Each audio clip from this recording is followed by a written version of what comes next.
अस्सलाम वालेकुम नाज़रीन। इस एपिसोड के शुरुआत में हम देखते हैं शहनशाह के कबीले में सरदारी खेमे से निकलने के बाद अलाउद्दीन और उसके साथी आगे बढ़ते हैं। सिपाहियों को घूरता हुआ देख के दुमरुल कहता है, मेरे वजीर, इन लोगों की आंखें और इन लोगों की निगाहें दोस्ताना नहीं है। बलबान कहता है, अब इनसे हर किस्म की गद्दारी और धोखाधड़ी की तवक्को की जा सकती है। अलाउद्दीन कहता है, तुम दोनों सही कह रहे हो, तुम बिल्कुल ठीक हो। हमने एहतियाती तदबीर इख्तियार कर ली हैं, लेकिन अब ये काफी नहीं होंगी। हमें हर वक्त तैयार रहना होगा। वो घोड़ों पर सवार होने ही लगते हैं कि दीदार वहाँ पहुँचती है और आवाज दे के उन्हें रोकते हुए कहती है, हम इस आमद को शुमार नहीं करेंगे। अगली बार अपनी ज़ौजा गोंचा खातून को भी साथ लाना। अलाउद्दीन गुस्से से कहता है, अगर तुमने दोबारा गोंचा खातून का नाम अपनी जबान पर लिया तो मैं तुम्हारा सर कलम करने से पहले तुम्हारी जबान काट दूंगा। तुम हमारे उन बच्चों की कातिल हो जो अभी पैदा भी नहीं हुए थे। स्याह दिल वाली गद्दार औरत, अगर तुम्हारा ये ख्याल है कि तुम्हारे किए की तुम्हें सजा नहीं मिलेगी तो तुम गलत फहमी में हो। तुम्हें भारी कीमत चुकानी पड़ेगी। ये कहते साथ ही अलाउद्दीन वहां से रवाना हो जाता है। खेमे में यजीद बेचैनी से टहलते हुए कहता है, उसने बगैर किसी खौफ के बात की, क्या हम उन्हें ऐसे ही जाने देंगे हुजूर? तो शहनशाह कहता है, बिल्कुल भी नहीं जाने देंगे। जिस रास्ते पर वो निकले हैं उसकी मंजिल मौत है। मेरा घोड़ा जल्दी तैयार करो। ये कहते साथ ही वो खेमे से रवाना हो जाते हैं। जंगल में सुल्तानी शहजादी पहुंचा और सिपाहियों के साथ आगे बढ़ रहे होते हैं। वो सब आगे बढ़ते ही चले जाते हैं। दूसरी तरफ जंगल से आगे बढ़ते हुए दुमरुल बलबान से कहता है, बलबान, क्या तुम जानते हो कि मैं क्या सोच रहा हूँ? तो बलबान कहता है, दुमरुल, तुमने फिर से सोचना शुरू कर दिया। दुमरुल कहता है, मैं ये कह रहा था कि हमारी उम्रें बढ़ रही हैं, क्या हमें भी अब अपनी जमीन और अपना घर नहीं बनाना चाहिए? तुम्हारा क्या ख्याल है? बलबान कहता है, हाँ, हमें अपने लिए मुनासिब खवातीन ढूंढनी चाहिए और निकाह कर लेना चाहिए। अब हम गैर शादीशुदा नहीं होंगे। अलाउद्दीन कहता है, देखो, तुम दोनों अपने लिए खवातीन ढूंढ लो और मेरा वादा है कि तुम्हारी शादी का सारा खर्च और इंतजाम मैं खुद करूंगा। ये एक वजीर का वादा है। यह सुन के वो दोनों बहुत खुश होते हैं। एक तरफ फूल देखते साथ ही अलाउद्दीन रुक जाता है और कहता है, हम थोड़ी देर आराम करेंगे। ये कहते साथ ही अलाउद्दीन आगे बढ़ के एक फूल तोड़ लेता है और कहता है, गोंचा इसे देखकर बहुत खुश होगी। ये कहते साथ ही अलाउद्दीन फूल अपने रुमाल में रखने लग जाता है। अगले लम्हे शहनशाह कसीर तादाद में अपने सिपाहियों के साथ सामने आता है। उन्हें देख के अलाउद्दीन को बहुत गुस्सा आता है। उन्हें चारों तरफ से घेर लिया जाता है। तीरों और नेजों की नोक पर दमीर खान और शहनशाह को देखते हुए अलाउद्दीन कहता है, कमीने कुत्ते। शहनशाह कहता है, तुम भी उन सब की तरह मारे जाओगे जो उरहान के साए में खड़े हैं। अलाउद्दीन कहता है, किसी एलची पर घात लगाकर हमला करना गद्दारी की सबसे बड़ी किस्म है शहनशाह।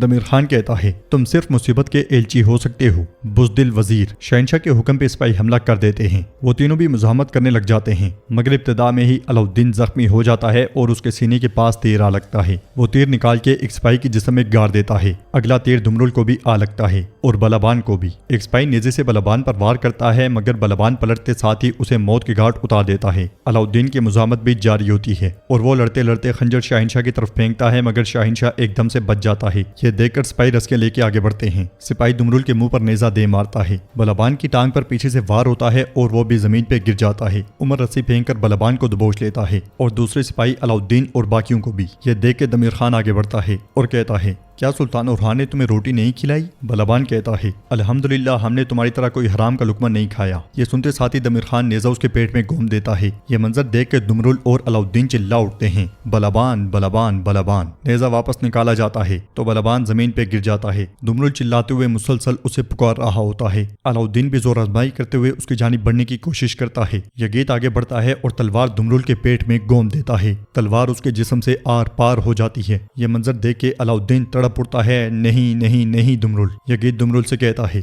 फिक्र मत करो दुमरुल, तुम जल्दी अपने भाई से मिल लोगे। दुमरुल भी निढाल होकर जमीन पे गिर जाता है।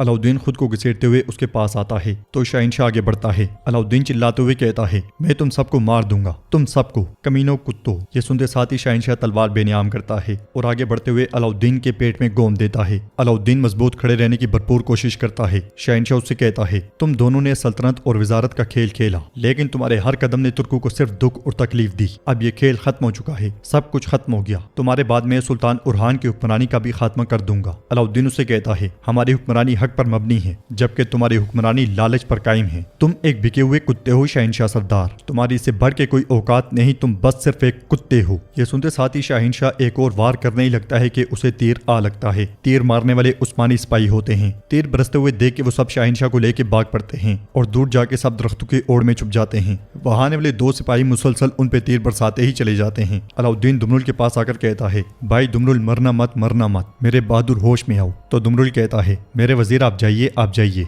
मगर अलाउद्दीन कहता है नहीं, मैं तुम दोनों को छोड़कर नहीं जाऊंगा। दुमरुल कहता है आप जाइए ताकि हमें दफन किया जा सके और हमें कब्र नसीब हो। बलवान भी दुमरुल को देख रहा होता है। अलाउद्दीन उनसे कहता है मैं इन सब से बदला लूंगा, एक एक से चुनकर बदला लूंगा, मुझे माफ कर दो भाई। दुमरुल कहता है हमने माफ किया। अलाउद्दीन कहता है मैं तुम दोनों को यहाँ नहीं छोड़ूंगा, मेरी कसम, मैं तुम्हें यहाँ नहीं छोड़ूंगा। सिपाहियों ने मुसलसल दुश्मनों को रोके रखा होता है। अलाउद्दीन आगे बढ़कर घोड़े पर सवार हो जाता है। ये देख के शहनशाह यगीद से कहता है यगीद जल्दी से उसे पकड़ो और उसे भागने मत देना। यह सुनते साथ ही यगीद अलाउद्दीन के पीछे दौड़ पड़ता है। सिपाही मुसलसल उस पर तीर बरसा रहे होते हैं और यगीद दरख्त योड़ में हो जाता है। दुमरुल और बलवान बहुत तकलीफ में होते हैं। खुद को घसीटते हुए दुमरुल बलवान के पास जाता है और उसका हाथ थाम लेता है। साथ कहता है मैं तुम्हारे पास हूँ भाई। साथ ही बलवान की जबान पर कलमा शहादत जारी हो जाता है और दुमरुल की जबान पर भी। दोनों की सांसें थम जाती हैं और अपने वजीर के साथ वफा करते हुए वो जान दे देते हैं। उधर सुल्तान अस्पोचा के साथ रात के वक्त एक कश्ती में सफर कर रहे होते हैं और वो अस्पोचा के पास आकर खड़े हो जाते हैं। अस्पोचा कहती है कितनी हैरत की बात है, मुझे शादी से बचने के लिए अपने ही दुश्मन के साथ मुआहदा करना पड़ रहा है। सुल्तान कहते हैं फिक्र ना करो, हम दोनों ही इस सूरत हाल से फातेह बनकर निकलेंगे। कम से कम हमें जिंदगी भर तो एक दूसरे को बर्दाश्त नहीं करना पड़ेगा। अस्पोचा कहती है बिल्कुल दुरुस्त, तुम्हारे जैसे नाकाबिले बर्दाश्त शख्स के साथ जिंदगी जहन्नुम बन जाती। सुल्तान कहते हैं और मेरी जिंदगी भी तुम्हारी जैसी खातून के साथ हमेशा खतरे में रहती, जिसका कुछ पता नहीं होता कि वो कब क्या कर गुजरे। अस्पोचा कहती है इसके बारे में सोचना भी खौफनाक है। मैंने बचपन से ही बहुत सी सियासी शादियां देखी हैं और मेरा सबसे बड़ा खौफ यही था कि कहीं मुझे भी इसका निशाना ना बनना पड़े। सुल्तान कहते हैं इंसान जिस चीज से डरता है उसी में मुब्तला कर दिया जाता है, लेकिन तुम बिल्कुल फिक्र ना करो, तुम्हारे साथ ऐसा कुछ नहीं होगा। उनकी कश्ती आगे बढ़ते ही चली जाती है। शहजादी पूछती है तो क्या तुम तकदीर से नहीं डरते? सुल्तान कहते हैं मैं तकदीर से नहीं डरता, बल्कि गलत फैसला करने से डरता हूँ और तुम पहली हो जिसे मैंने ये बात बताई है। शहजादी अस्पोचा पूछती है मैं पहली क्यों? सुल्तान कहते हैं क्योंकि तुमने मुझसे अपना खौफ नहीं छुपाया। अस्पोचा कहती है इसका मतलब है तुम हिसाब बराबर करना चाहते थे। सुल्तान कहते हैं तुम जैसा चाहो इसे समझ सकती हो, अब से हम दोस्त हैं और तुम्हें ये बात अपने जहन से नहीं निकालनी चाहिए। ये सुन के अस्पोचा कहती है मैं कोशिश करूंगी। सुल्तान आगे बढ़ जाते हैं और अस्पोचा मुस्कुराते हुए कहती है मेरा हलीफ। उधर करज-ए-सार किले में सिपाही जंगी मशकों में मसरूफ होते हैं। औची आगे बढ़ते हुए मेहमद से पूछता है तो आप कह रहे हैं कि उरहान फंस गया है, क्या ऐसा ही है मेहमद सरदार? मेहमद कहता है वो किला लेने की कोशिश करने की जुर्रत कभी नहीं करेगा। उरहान सल्तनत को तख्त पर बैठना समझता है,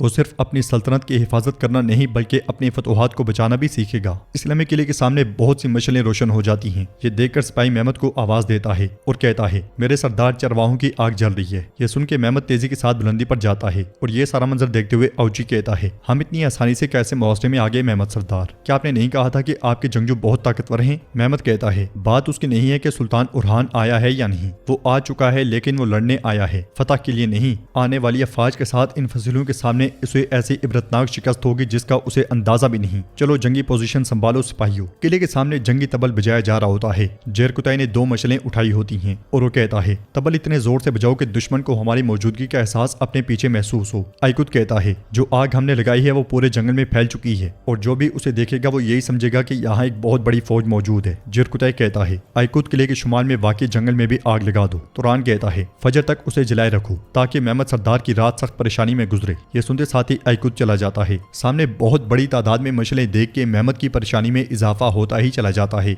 और नाजरीन एपिसोड भी इख्तिताम पजीर होती है। वीडियो पसंद आए तो लाइक कर दें, शेयर कर दें, सब्सक्राइब नहीं किया हुआ तो सब्सक्राइब करने के साथ साथ घंटी वाले आइकन को दबाना मत भूलें।